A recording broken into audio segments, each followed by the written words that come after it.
En ce mercredi 4 juin, on jase du réseau de la santé et des différents enjeux qui concernent les médecins de famille avec le docteur Sylvain Dufresne. On revient sur le fléau des vols de cuivre dans les lampadaires à Longueuil. On fait le point sur les alternatives au REM cet été et on parle d'une livraison particulière au port de Valleyfield. Ceci n'est pas une revue de presse en compagnie des journalistes Audrey Leduc-Brodeur et Valérie Lessard, un balado de Gravité Média. Les habitués du balado ont sans doute remarqué l'absence de ma co-animatrice Audrey, qui profite d'une semaine de vacances bien méritée. C'est Joël Bergeron qui prend le relais cette semaine. Merci Joël d'être avec nous aujourd'hui. Grand plaisir. Et Joël, on va entrer dans le vif du sujet puisqu'on a beaucoup de choses à discuter avec notre invité cette semaine. Ça brasse en ce moment entre les médecins de famille et le gouvernement du Québec, puisque le ministre de la Santé, Christian Dubé, a présenté son projet de loi 106 qui vise à réformer la rémunération des médecins. Pendant ce temps-là, l'accès à la première ligne du réseau de la santé est encore difficile pour de nombreux patients. Pour discuter de ces sujets chauds, on reçoit aujourd'hui Dr Sylvain Dufresne, président de l'Association des médecins omnipraticiens du Sud-Ouest. Bonjour, Dr Dufresne. Bonjour à vous. Le ministre de la Santé, Christian Dubé, veut, entre autres, lier une partie de la rémunération des médecins, 25 à l'atteinte d'objectifs de performance. Est-ce que l'efficacité du système de santé passe inévitablement par la rémunération des médecins? On dirait que c'est ce qu'on comprend. Je ne pensais vraiment pas. On identifie un problème.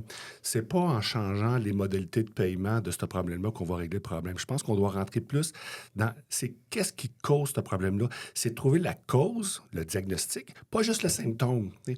L'accessibilité, c'est un symptôme. Si on va aller plus loin, on doit trouver tous les symptômes puis ensuite être capable d'amener le meilleur traitement au patient. Le meilleur traitement, c'est de donner un accès aux soins à 9 millions de personnes, un accès équitable, juste et performant, oui. Mais c'est pas juste les médecins qui peuvent faire ça, c'est tout un système. Présentement, le système, là, on regarde les médecins de famille, on regarde les spécialistes, on regarde les infirmières, on regarde les pharmaciens.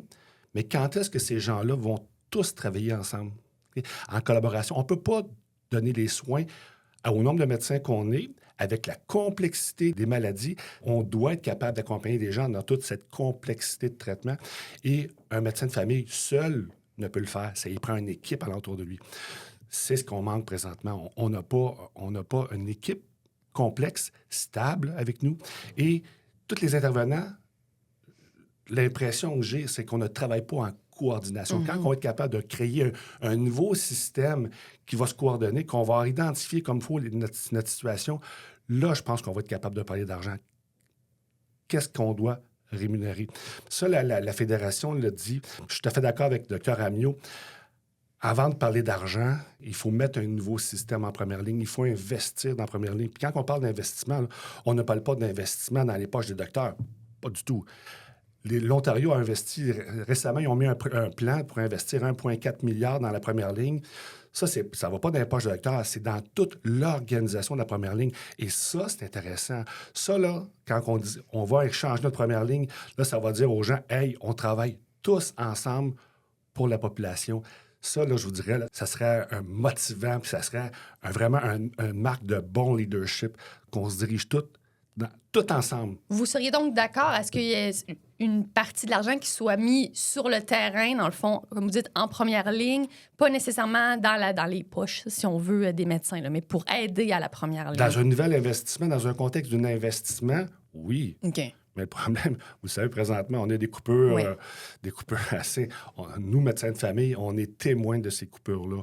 Puis quand je vois des gens qui viennent me voir de façon répétitive parce qu'ils n'ont pas accès à des soins, à des consultations avec des spécialistes, n'ont pas accès à des soins. Quelqu'un qui est en attente de chirurgie pour son genou, là, pour sa hanche, pour un remplacement de genou, il vient nous voir souvent et on est témoin de cette souffrance-là. La première chose, on veut aider les gens. Puis c'est notre but, là, c'est vraiment notre but. On travaille pour aider les gens. Puis quand on est un petit peu impuissant, je vous dirais c'est excessivement démoralisant pour certains. Là. Puis mettons qu'on revient au projet de loi 106, là, puis qu'on veut départager un peu. Tu sais, qu'est-ce qui, selon vous, là-dedans, pourrait fonctionner? Puis qu'est-ce qui achoppe du côté des médecins? Puis qu'on dit, ben non, ça... Je vous dirais, le mode de rémunération.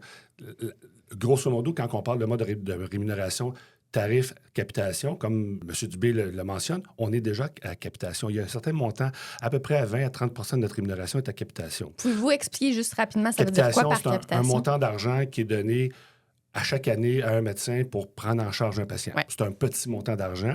Ensuite, il y a un autre montant d'argent qui nous est donné. À chaque fois qu'on voit le patient, il y a un montant d'acte. OK? Ouais. Puis dans son projet, il rajoute un tarif horaire aussi pour la paperasse, exactement comme ça s'est fait en Colombie-Britannique. Et les médecins veulent avoir ça. Mais quand on parle d'indicateurs de santé puis de coupure de 25 selon les indicateurs, c'est quoi les indicateurs? On les connaît pas, là. Et ça, je vous dirais, la rémunération comme telle, ça peut être intéressant. Indicateur, gros bémol. OK? Les pastilles aussi. Les pastilles, c'est un gros bémol. Hein?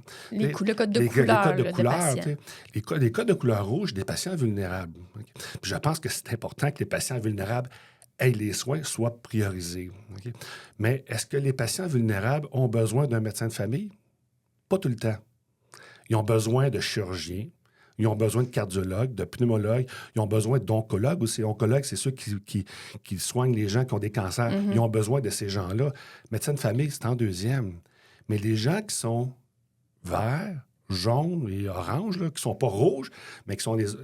Je pense qu'un médecin de famille a beaucoup d'ouvrages à faire à ce niveau-là en termes de prévention et de détecter les gens quand ils commencent à avoir des signes où certaines maladies peuvent apparaître. Mais je pense que c'est là qu'il est important que le médecin de famille intervienne là, à ce moment-là, pour éviter qu'il soit rouge. Donc, les pastilles de couleur qui ont été amenées par l'INES, puis pris par le ministre, on est un petit peu inquiet à ce niveau-là. Puis, dans le projet de loi 106, là, M. Dubé a dit qu'il était pour enlever 1 million de rendez-vous avec son vitrail, on pourrait en parler tantôt, et donner 2 millions de rendez-vous de plus à la population. Mais dans la commission parlementaire, tous les experts ont dit amener les médecins à travailler sur une plus grande productivité. Okay. Donc, ça serait peut-être dangereux. Même le Collège des médecins a mentionné ça. Donc, autrement dit, je vois un patient, 10 minutes, 20 minutes, 30 minutes. J'ai un certain nombre de patients que je peux voir dans une année. Si je me rajoute des patients, okay, parce que tous les patients qui n'ont pas accès à des services, je me les rajoute. Donc, je vais faire que je coupe quelque part. Je vais peut-être couper sur mon offre de service. Donc, au lieu de donner 2 rendez-vous par année à un patient qui en a besoin, je vais peut-être lui en donner juste un. Au lieu de donner 20 minutes de temps qu'il a besoin, je vais peut-être lui donner 10 minutes de temps. Donc, on doit raccourcir le temps, diminuer notre nombre de rendez-vous pour être capable de donner des rendez-vous à tous les gens qui ont besoin d'avoir des soins, mais qui n'ont pas accès à des soins. C'est pour ça que le Collège des médecins et tous les experts ont, point d'interrogation, lumière rouge. Par rapport à la productivité. Par rapport à la productivité. En même temps, dans d'autres entrevues, j'entendais des médecins aussi dire, oui, il pourrait avoir une meilleure productivité, mais vous faites beaucoup aussi de paperasse dans le cadre de votre pratique. Est-ce que ça pourrait être une voie de, justement, je passe moins de temps à faire je ne sais trop quelle paperasse et à être plus dans le contact avec directement avec votre patient? Oui. On a un projet de loi. Il y a eu un projet de loi pour enlever la paperasse. On ne perçoit pas encore sur le terrain les gros effets. Et oui, il y a des gens qui ont besoin d'un rendez-vous médical pour justifier un arrêt de travail de moins de 72 heures. C'est enlevé. Est-ce que c'est beaucoup? Pas du tout. Non. En général, là, je vous dirais, les médecins, ce que moi, personnellement, je prends, puis ce que les médecins me disent, pour chaque journée de travail, c'est à peu près 2 heures de paperasse. Okay. C'est quoi la paperasse? À la fin de la journée, on complète les notes. J'utilise un nouveau logiciel d'intelligence artificielle pour rédiger mes notes. Oui, ça m'a sauvé, je vous dirais, peut-être 50 de ça. Au lieu de prendre 1h30, je prends peut-être 45 minutes à la fin de la journée pour compléter mes notes. Et tous les laboratoires qui rentrent, toutes les consultations, on doit les lire. C'est environ 1 heure par jour. Donc, cette année, j'ai reçu mes papiers de la Régie d'assurance maladie. J'ai travaillé 230 jours. Mais ce serait quoi, justement, le mode de rémunération qui rendrait justice, le meilleur pour rendre justice vraiment à ce que vous faites? Parce qu'on le comprend des fois avec la rémunération à l'acte. Tu sais, c'est ça, vous dites, on fait plein de choses, nous, en parallèle, qui n'est pas rémunéré, donc qui n'est pas vu nulle part, qui n'est pas considéré, c'est comme si on ne travaillait pas. Mais ce serait quoi le meilleur mode qui rendrait justice, justement, à toutes les étapes que vous faites puis qui serait réaliste du travail terrain que vous faites? Bien, la tarification horaire, c'est intéressant. Ça pourrait dire au gouvernement, les médecins vont faire 2 heures par jour de paperasse. Mais on est capable de le calculer, ça. Si je vous disais 230 jours, je prends 2 heures par jour. Mettons, je vais être plus conservateur. Hein. Je vais prendre 1 heure et demie de travail à chaque jour de travail que je fais. Okay? Ça me donne plus de 40 jours par année que je fais de la paperasse. C'est facile à calculer.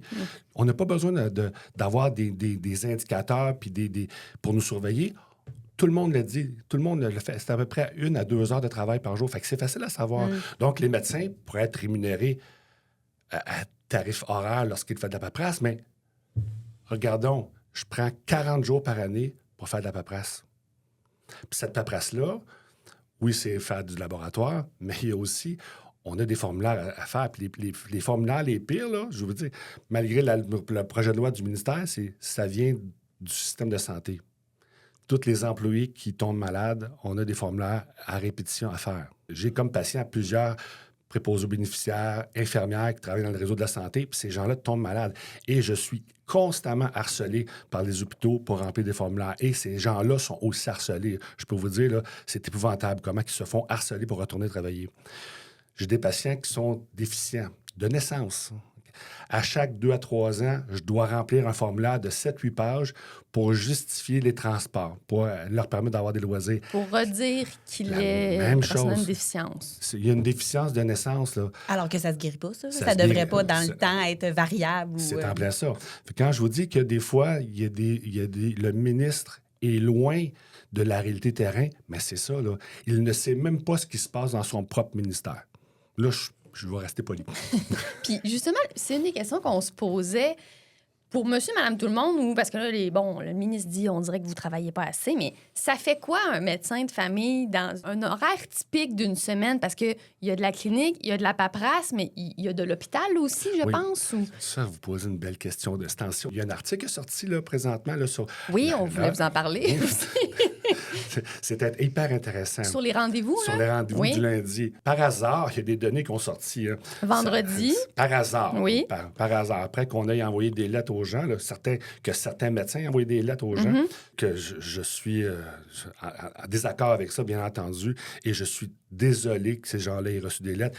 Par chance, il n'y a personne de la région. Je ne pense pas. Du moins, je n'ai pas entendu aucun médecin de la région qui ait fait ça. C'est dans d'autres régions. On va juste peut-être là, OK. faire une parenthèse. Il y a des cliniques médicales qui ont envoyé des lettres disant là, il y a un projet de loi, vous pourriez perdre votre médecin. C'est un peu une façon, en tout cas de notre compréhension, d'avoir un appui des patients dans le projet de loi actuel. Mais effectivement, ça a été dénoncé par quand même plusieurs... Le Collège des médecins, donc, l'ensemble des partis oui. d'opposition, en tout cas.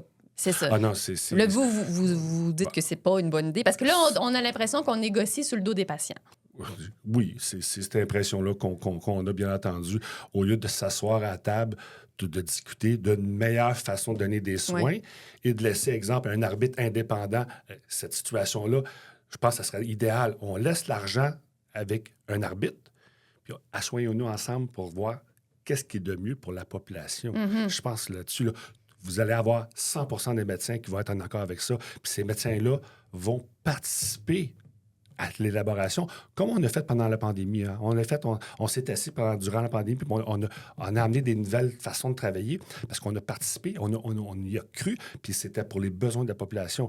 On ne parle pas d'argent, là. L'argent, c'est vraiment une négociation qui est ailleurs et il doit avoir un arbitre pour ça. Comme ça, on va régler des chicanes. Il n'y aura plus aucune négociation qui va se faire sur le dos des patients. C'est la meilleure solution. OK. Ça se fait ailleurs. Puis on fera pas peur aux patients en Oui. disant... Oui. Vous pourriez perdre votre médecin. Ouais, Oui, c'est ça. on ne fera pas peur, mais je vous dirais, c'est plus l'émotion, cette réaction-là d'envoyer des lettres ou de solliciter les patients. Moi, je pense que c'est vraiment la peur des médecins. C'est l'angoisse et la colère des médecins. Je vous dirais surtout ça. Je perçois de la colère des médecins. Régulièrement, là, je reçois des textos puis des courriels des médecins qui se demandent qu'est-ce qu'on peut faire, qu'est-ce qu'on va faire, qu'est-ce qu'on va faire. Et c'est eux qui demandent qu'est-ce qu'on peut faire parce qu'ils veulent dénoncer cette situation-là. Mais on l'a dit aussi, ça reste que pour le patient, puis est-ce que le gouvernement profite de ça? C'est difficile d'accéder pour beaucoup à la première ligne, qu'on ait un médecin ou pas. Le GAP, les cliniques sans rendez-vous. Ce serait quoi, selon vous, les solutions pour améliorer cet accès-là?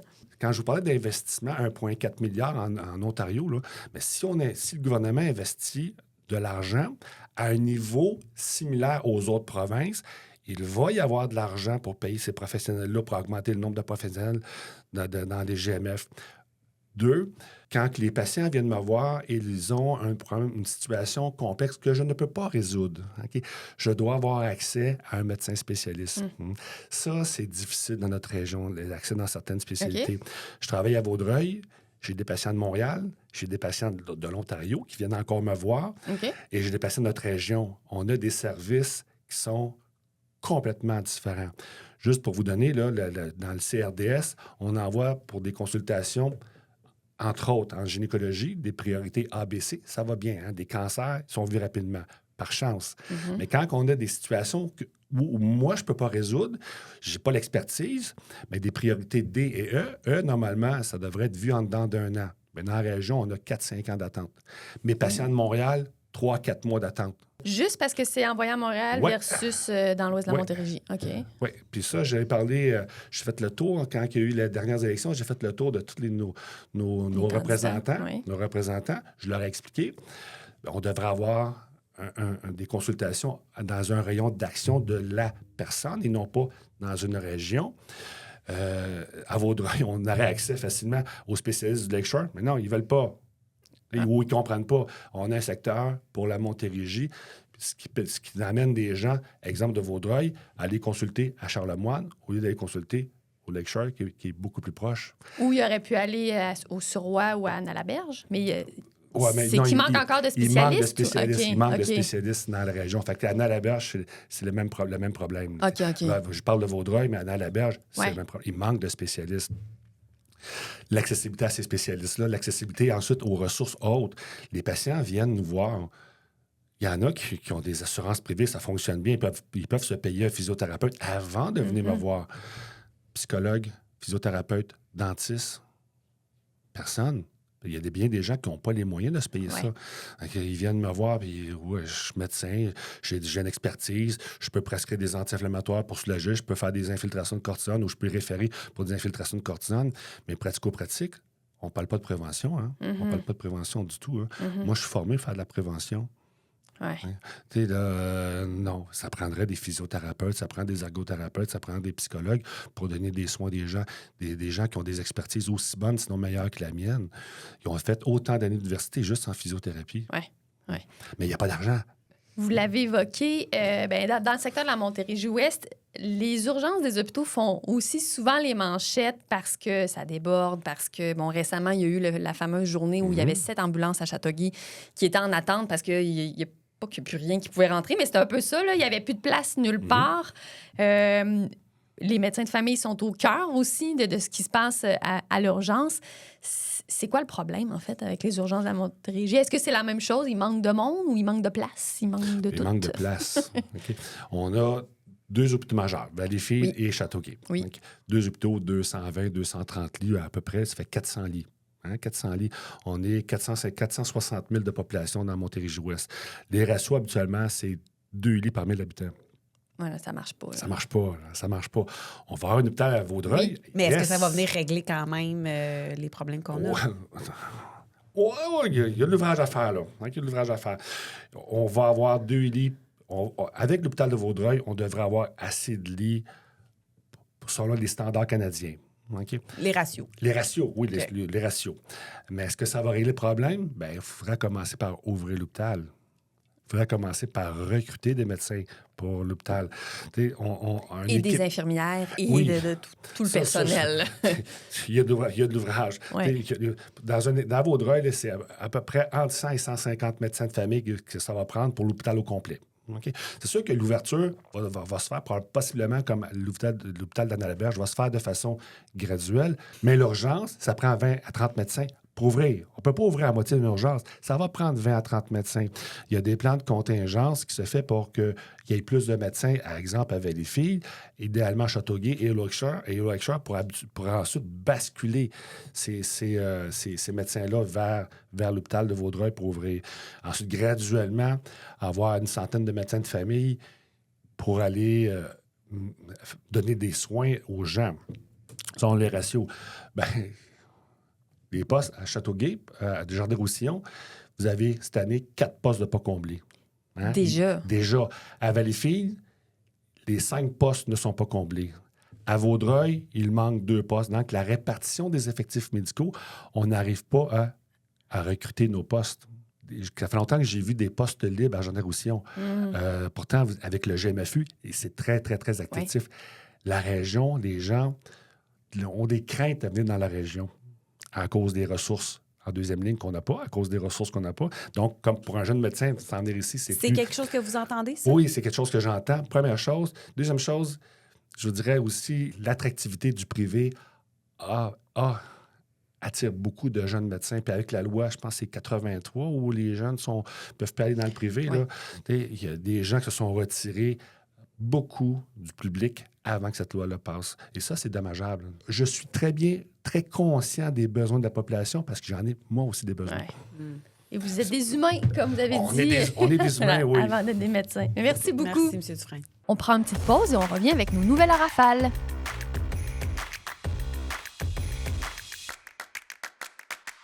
Il y a de l'activité au port de Valleyfield ces temps-ci, puisque plus de 400 immenses poutres d'acier en provenance d'Espagne y transitent. Elles sont destinées au chantier de reconstruction du pont de l'île aux Tourtes qui relie Vaudreuil-Dorion à l'île de Montréal. Le journal Saint-François a assisté à la 3e cargaison en provenance d'Europe la semaine dernière. Le port de Valleyfield s'attend à recevoir entre 5 et 7 navires supplémentaires au cours des prochains mois pour ce projet. Chaque poutre mesure 36 mètres de longueur et peut peser jusqu'à 40 tonnes métriques.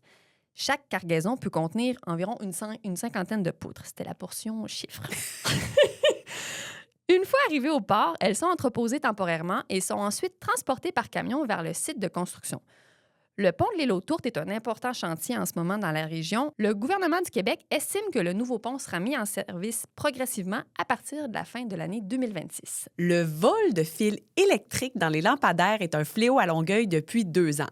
On a appris récemment que l'équipe de baseball des Ducs de Longueuil a dû annuler un match à domicile justement à cause de lampadaires déficients. Et c'était loin d'être le premier vol. En 2024, seulement 240 lampadaires ont été touchés à Longueuil et depuis le début 2025, 63 autres ont été ciblés. Les voleurs s'intéressent au cuivre qu'on retrouve dans les fils. Le cuivre a pris beaucoup de valeur ces dernières années sur les marchés. Selon le service de police de l'agglomération de Longueuil, le phénomène n'est pas nouveau. On voyait ça, par exemple, sur les chantiers de construction, mais c'est plus récent que les malfaiteurs s'attaquent aux installations de la ville. En 2024, à Longueuil, on estime à 1,7 million les dommages causés aux installations. La Ville a mis en place quelques solutions pour tenter de dissuader les voleurs. Il y a maintenant des points de soudure sur les portes des lampadaires, ce qui fait en sorte que c'est pratiquement impossible de les ouvrir. Le filage est également changé pour de l'aluminium qui n'a pas vraiment de valeur marchande. Un système anti-vol est aussi installé sur les nouveaux lampadaires. De cette façon, il faudra retirer le lampadaire de sa base pour tirer les fils. Un peu moins subtil. Ça va en dissuader quelques-uns, possiblement. Châteauguay aura son lieu de retour de contenants consignés de Consignation. L'Association québécoise de récupération des contenants consignés l'a confirmé au Soleil de Châteauguay la semaine dernière. Tu te rappelles sans doute, Joël, qu'on avait reçu quelqu'un de Consignation il y a quelques semaines au moment de la modernisation de la consigne au Québec. Il nous avait dit que l'ouverture des lieux de retour se font progressivement. À Châteauguay, qui est quand même un bassin de population de plus de 50 000 personnes et encore plus si on compte les villes avoisinantes, il n'y a pas encore ce type de service dans le secteur. Les boutiques les plus proches sont à Salaberry de Valleyfield, à La Prairie ou encore dans l'arrondissement La Salle. Sinon, les citoyens peuvent aller porter leurs contenants chez certains détaillants partenaires dans la municipalité, mais la Ville de Châteauguay dit que les détaillants en ce moment, ils ne fournissent pas à la demande. Elle a d'ailleurs demandé officiellement à Consignation d'ouvrir un lieu rapidement. Consignation nous a dit que c'était déjà dans les plans. Par contre, l'organisme n'est pas en mesure de nous donner des détails ni sur le lieu ni sur le moment de l'ouverture, puisqu'il n'y a pas de bail signé pour l'instant. Le réseau express métropolitain REM sera fermé pendant 6 semaines cet été du 5 juillet au 17 août. L'Autorité régionale de transport métropolitain et la CDPQ Infra ont dévoilé les mesures d'atténuation qui comprennent notamment des navettes en accès libre sur le pont Samuel de Champlain. 2 navettes feront le trajet du REM entre les stations Brossard, du Quartier et Panama et le centre-ville. On y prévoit une fréquentation de 2 à 4 minutes aux heures de pointe et jusqu'à 15 minutes hors pointe. Celles-ci seront offertes en accès libre aux usagers, une forme de gratuité uniquement sur ces lignes où les titres ne seront pas validés et l'accès pas contrôlé. Le REM sera également en accès libre du 1er au 4 juillet ainsi que du 18 au 31 août. Pour le secteur Richelin qui dessert la prairie Candiac-Saint-Philippe et le secteur Roussillon qui dessert Delsun, Saint-Constance, Sainte-Catherine, 6 départs aux heures de pointe seront ajoutés sur les lignes d'Exo 550, 551 et 555 à destination du métro de Longueuil, ainsi que 4 départs sur la ligne 556 vers le métro Angrignon. Ceci n'était pas un bingo. D'autres mesures telles que la mise en place de feux préférentiels à Brossard pour faciliter l'accès à l'autoroute 10 ou l'utilisation de voies réservées sont prévues afin d'améliorer les temps de parcours des navettes. Rappelons que le REM doit fermer cet été en prévision de la mise en service des segments ouest de l'île, Rive-Nord et centre de Montréal. Des essais dynamiques seront réalisés sur l'ensemble du réseau pendant cette fermeture. J'ai l'impression de parler souvent d'hôpital à ce micro. Cette fois, on s'intéresse à l'hôpital Pierre-Boucher à Longueuil. Le gouvernement du Québec a confirmé que le projet d'agrandissement de l'urgence et l'unité d'hospitalisation bref de l'hôpital est toujours dans les cartons. On en est à l'étape de préparation du plan d'affaires qui devrait être déposé d'ici l'été. Une fois approuvé par le Conseil des ministres, le chantier pourrait débuter en 2026. Les nouvelles installations prévoient 54 civières, une zone d'évaluation rapide avec 10 fauteuils, une unité d'hospitalisation bref de 24 lits et plusieurs espaces multifonctionnels dédiés aux soins ambulatoires, à la formation et au soutien technique. D'ailleurs, notre collègue Sylvain Daigneault a eu l'occasion récemment de visiter l'urgence de Pierre-Boucher. Il raconte dans ce reportage qu'il n'y a pratiquement pas un centimètre de libre sur les murs. Là. Tout est optimisé. Chaque espace est utilisé au maximum. Il y a des patients et du personnel partout. L'unité d'urgence dispose de 47 places, mais on y compte souvent 78 personnes. Donc, ça donne une idée. Donc, il y aurait un réel enjeu d'espace physique. À titre d'exemple également, il y a 4 toilettes pour l'ensemble des patients. L'autre option, c'est une chaise d'aisance, souvent utilisée à même les aires de soins, derrière un rideau en guise d'intimité.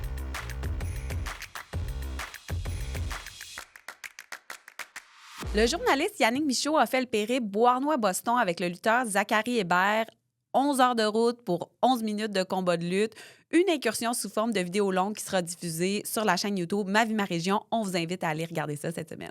À surveiller cette semaine, ce samedi 7 juin, c'est la grande journée des petits entrepreneurs. Il y a des activités dans les 4 coins du Québec, mais la Prairie espère tenir le plus grand rassemblement dans la région en regroupant 120 jeunes entrepreneurs à l'école Jean 23. Il y a plusieurs villes qui ont déjà annoncé leur tête d'affiche pour la fête nationale. Il y a Longueuil qui a laissé savoir qu'il ferait de même cette semaine. On surveille ça pour vous.